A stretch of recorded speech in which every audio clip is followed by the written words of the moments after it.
everyone, and welcome to English Pod. My name is Marco. My name is Catherine, and today we're talking about an uncomfortable subject, not because it's uncomfortable to talk about, but because it doesn't really feel good when you have to go do it. That's right. Today we're going to the doctor, but because we need to get vaccines. All right, so vaccines, these are, let's listen out during the dialogue and maybe you can guess what this word means. When we come back, we'll be defining it for you, talking about different kinds of vaccines. But just remember that we're talking about going to the doctor to get these shots. So let's take a listen to that dialogue.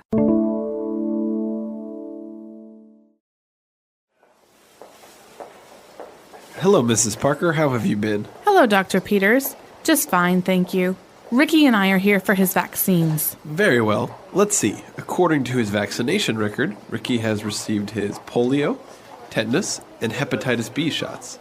He is 14 months old, so he is due for hepatitis A, chickenpox, and measles shots. What about rubella and mumps? Well, I can only give him these for now, and after a couple of weeks, I can administer the rest. Okay, great. Doctor, I think I also may need a tetanus booster. Last time I got it was maybe 15 years ago. We'll check our records, and I'll have the nurse administer the booster as well. Now, please hold Ricky's arm tight. This may sting a little. All right, we're back. So now let's take a look at all of these words that are a little bit difficult, but we'll try to define them on Language Takeaway. Language takeaway. So Marco, first off, what is a vaccine? So a vaccine, we can say, is a type of medicine. But it's basically an injection or medicine where you're helping a person defend him or herself against a specific type of disease. Okay, so vaccination is medicine you receive before you're sick so that in the future you won't get sick with that disease. That's right. So that's a vaccine. There are many, many different types of vaccines. And of course, when you do get them, you need to keep track of them via a vaccination record. So a record is basically a list or a document that shows what has been done. And this is very important when you go to the doctor to have a record of the things that you have received, the vaccines you've received.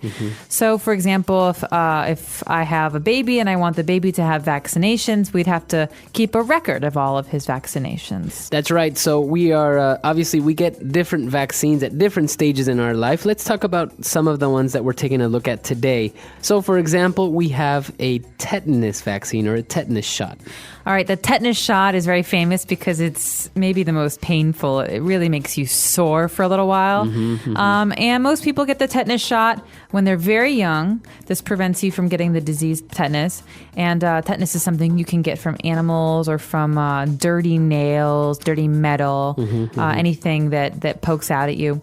And so you get the tetanus shot, but then after your tetanus shot, every 5 or 10 years, you need to get a booster shot. So there's the tetanus shot and there's the tetanus booster. So when we talk about a booster, when we're talking about vaccines, is basically you are reinforcing it, you are making it stronger because obviously over time it becomes weak. The medicine won't last forever, so you need to get a booster to make sure that you are still protected. Basically, it's an update. That's right. So we have tetanus and tetanus booster, but we have another kind of vaccine. The disease here is called hepatitis. That's right. So we're taking a look at hepatitis B and hepatitis A. So they're different types of hepatitis. That's right. So both kinds of hepatitis you can catch from other people, although hepatitis A, I believe, you can catch from saliva or contact, whereas hepatitis B you catch from other people's blood or if you have a relationship with someone. So hepatitis A and B are different. Hepatitis B affects your liver. And so there's different kinds of severity here. Now, hepatitis A and B, there are vaccinations for. You can get those shots, and it's very important if you're traveling to places that require them so that you don't get sick. Okay. So, these different types of hepatitis, they are dangerous, right? And they could be fatal. But another one that's very, very common, especially with young kids, we have chicken pox. Chicken pox. Now, it's kind of a funny name. Chicken pox. P-O-X.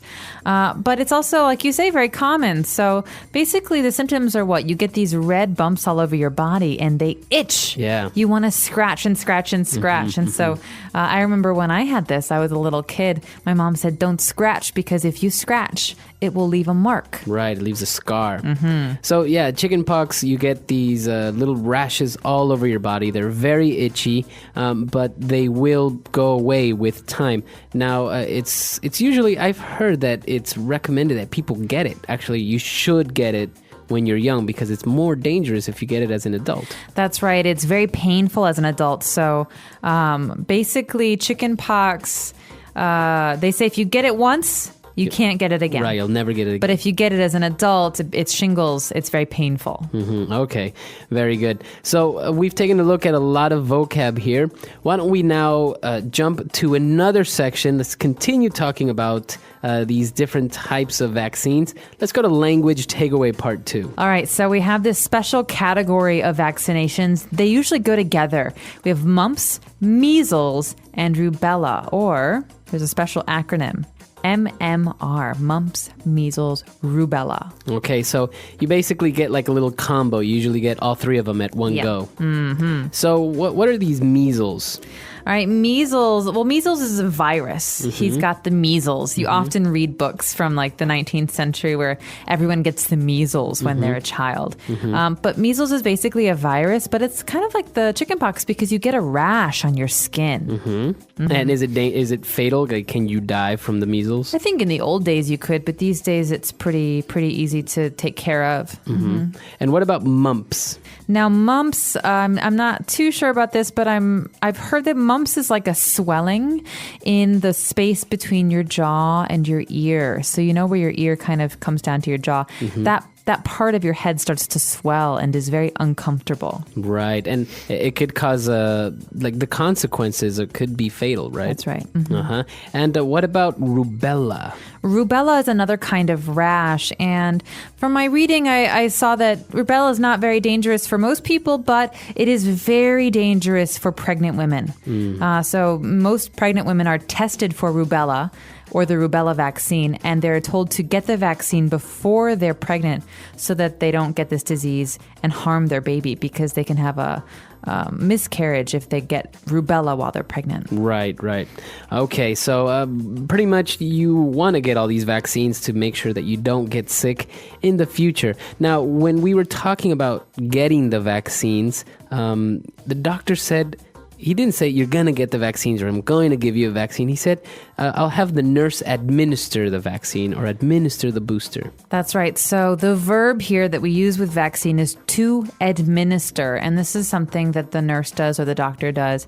And it's just a way to say that the nurse will give you this shot. Right. To give you a shot. But administer is more formal. It's more common in the medical talk. Right. So you'd say administer the test or administer the vaccine. So, for example, a doctor would say, I'm going to administer a shot of penicillin. That's right. Or I'm going to administer this blood test. That means I'm actually going to do it right now. Now, obviously, these vaccines, some of them you can take as a little pill. Some of them you can take as drops, like, it's very painless. But some of them you have to get a shot, and sometimes they do hurt. And we saw in the dialogue that the doctor said this may sting a little. Doctors always say this before they give you a shot. This may sting a little. Now, sting is a verb that means to hurt. But it's not like I hit you in the face, boom, and it stings. No, a sting is like a kind of a very kind of light hurt. It's like a pinch. It it's stings. Like a small, sharp pain. Small, sharp pain. That's a good way to describe it. So oftentimes we talk about bees, bees that fly around. They sting you. Right. So it's a small, sharp pain. Right. Okay, very good. So let's listen to the dialogue again. Let's keep a lookout for how we pronounce all of these words, and we'll be back in a bit.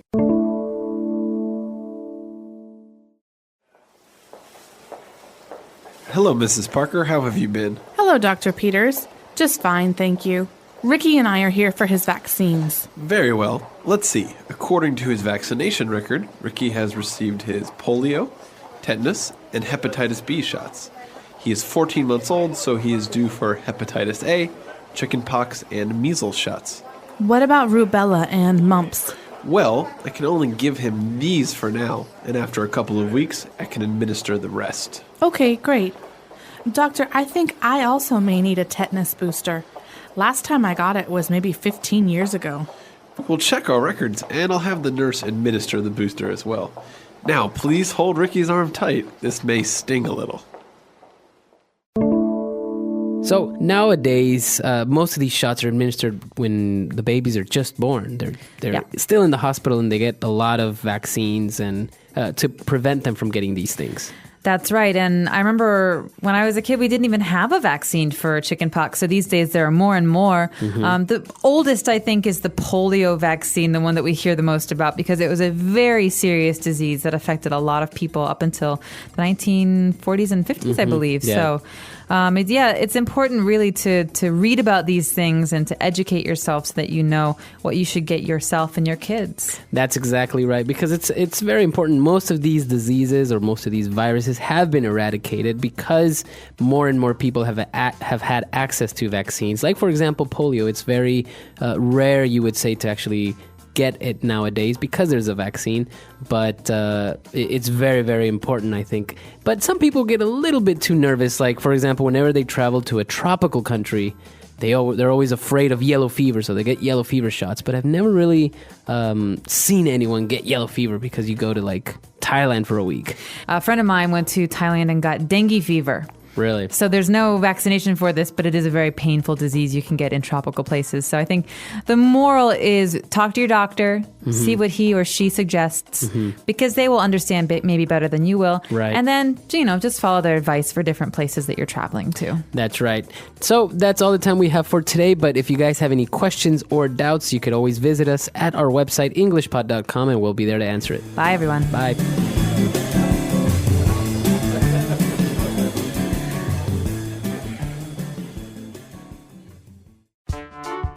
The English Pod Audio Review. Listen to the meaning, then say the vocabulary word. A medical substance that protects people or animals. Vaccine. Acute viral disease, usually affecting children and young adults. Polio. An infectious, often fatal disease caused by a specific bacterium that enters the body through wounds. Tetanus. Inflammation of the liver caused by a virus or a toxin. Hepatitis. A mild contagious viral disease characterized by fever, mild upper respiratory congestion, and a fine red rash lasting a few days. Rubella. A disease common of children, characterized by mild headache and fever, and eruption of blisters on the skin. Chickenpox. An acute infectious disease occurring mostly in children, red spots being a common symptom. Measles. Characterized by inflammatory swelling of the other salivary glands. Mumps. Let's try that faster. An acute infectious disease occurring mostly in children, red spots being a common symptom. Measles. A disease common of children, characterized by mild headache and fever, and eruption of blisters on the skin. Chickenpox.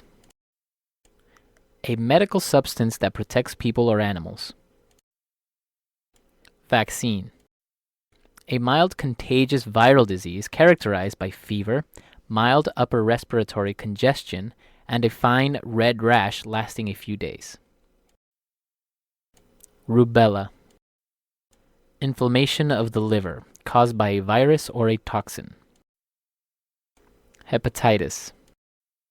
Characterized by inflammatory swelling of the other salivary glands. Mumps. An infectious, often fatal disease caused by a specific bacterium that enters the body through wounds. Tetanus. Acute viral disease, usually affecting children and young adults. Polio.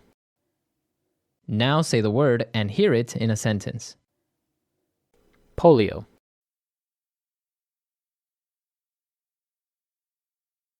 Polio was basically eliminated early in the 20th century. Polio.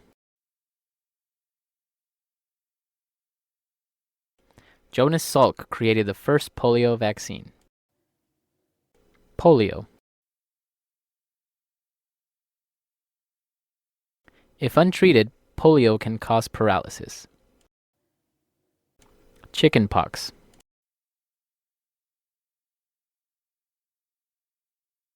My entire class got chickenpox when I was in the 3rd grade.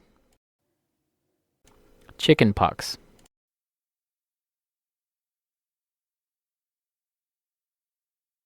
Chickenpox is not a fatal disease, but it is very irritating. Chickenpox.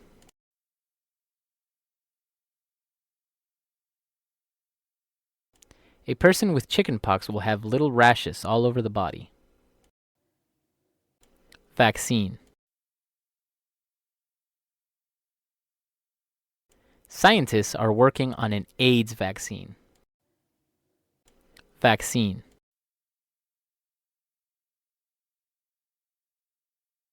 There are many vaccines for pets such as dogs or cats.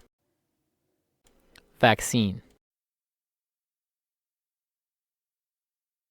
The flu vaccine is very popular in winter.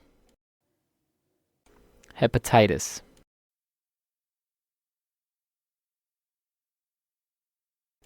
The doctor will administer a small dose of heroin to ease the pain. Hepatitis. Only doctors can administer certain types of drugs. Hepatitis.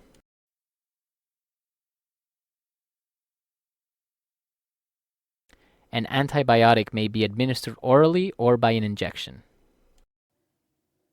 Measles. Measles are also referred to as rubeola. Measles.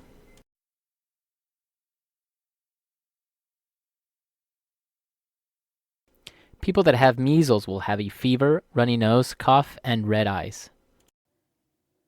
Measles.